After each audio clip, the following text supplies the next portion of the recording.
इस समय की खबरें ये हैं कि इजराइल की तरफ से भी वॉर शुरू हो चुका है और इस समय तेहरान पर हमले की खबरें हैं। कई सेंट्रल और नॉर्थ ईरान के कई शहरों में धमाके की खबरें आ रही हैं।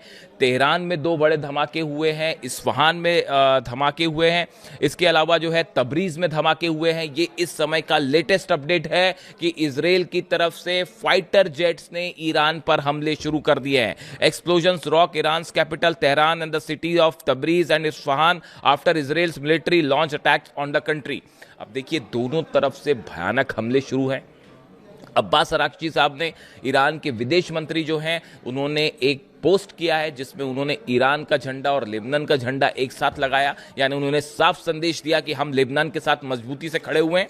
इसके अलावा 7 देशों के विदेश मंत्रियों से अब्बास अराक्ची साहब ने बात की है, सऊदी से बात की है, कतर से बात की है, ओमान से बात की है।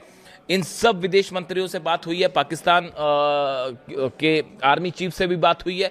पूरे अरब देशों के संपर्क में इस समय अब्बास अराक्ची हैं। ईरान का संदेश साफ है कि लेबनान पर हमला मंजूर नहीं है। यही बात हमेशा अली खामेनी साहब ने कही। और आप देखिए, आज दुनिया में ऐसा कौन सा मुल्क होगा जो किसी दूसरे देश को बचाने के लिए जंग में कूद जाए। यह काम सिर्फ ईरान कर सकता है। इसीलिए मैं हमेशा कहता था अली खामेनी साहब के लिए भी कि हमेशा अपने ईमान के और अपनी बात के सच्चे रहे। उन्होंने कभी यह परवाह नहीं की कि नफा क्या है और नुकसान क्या है।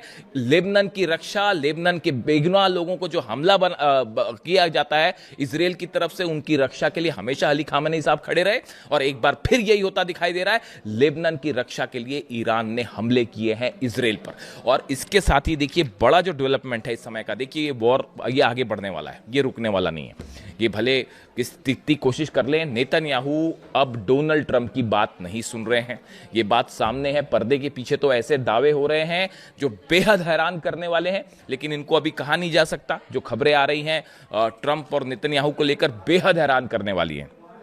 वक्त आएगा, चीज़ें बाहर आएंगी तो मैं आपको ज़रूर बताऊंगा।